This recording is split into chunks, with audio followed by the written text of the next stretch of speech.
Welcome to శ్రీముదిగొండ channel. అందరికీ నూతన ఉగాది సంవత్సర శుభాకాంక్షలు.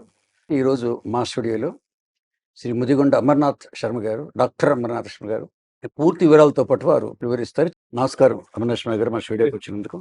నమస్కారం అండి. నమస్కారం. ఒక్కసారి అంటే మాకు మీ గురించి తెలుసు, ప్రేక్షకుల కోసం ఒక్కసారి మీ విద్యార్థులు కానీ లేదా మీ గురించి చెప్పండి. శివాయ గురవే నమః. నా పేరు డాక్టర్ ముదిగొండ అమరనాథ శర్మ.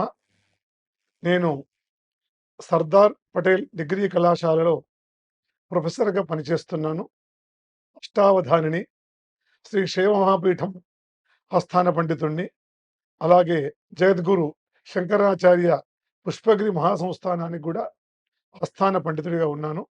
వృషభ రాశి వారికి 5 ఆదాయం, 14 వ్యయం, 2 రాజపూజ్యం, 4 అవమానం. వృషభ రాశి వారికి వృషభం, మిథునం, కర్కాటకం. వీరికి ఇప్పుడు బృహస్పతి 2వ ఇంట ఉన్నాడు కాబట్టి ధనలాభం ఎప్పటి వరకు 31 మే వరకు ధనలాభం, మనస్సౌఖ్యము, కీర్తి, సత్ప్రవర్తన, కార్యజయము, గౌరవం కలుగుతుంది మే 31 వరకు. ఆ తర్వాత జూన్ 1 నుండి బృహస్పతి మారిపోతాడు కాబట్టి మనం ముందుగానే చెప్పుకున్నాం, ప్రధానమైనటువంటి గ్రహములు 2 ఒకటి బృహస్పతి, రెండవది శనీశ్వరుడు. శనైహి చరతి, స్లోగా మూవ్ అవుతాడు. అందరూ శనీశ్వరుడు శనీశ్వరుడు అంటారు, అలా కాదు. శనైహి చరతి, శనైహి మెల్లగా, చరతి మూవ్ అవుతాడు కాబట్టి శనీశ్వరుడు అని చెప్పుకోవాలి.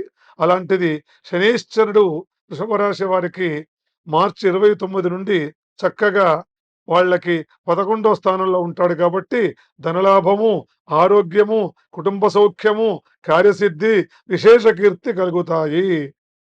కాబట్టి రాహు కూడా వృషభ రాశి వారికి 4/12/2026 వరకు 10వ స్థానంలో ఉంటాడు కాబట్టి ధనం వస్తుంది, పుణ్యకర్మాచరణ, మంచి పనులు చేస్తారు, తీర్థయాత్రలు చేస్తుంటారు, శరీరం ఆరోగ్యంగా ఉంటుంది వృషభ రాశి వారికి. మీకు ధన్యవాదాలండి. నమస్కారం. సంతోషం.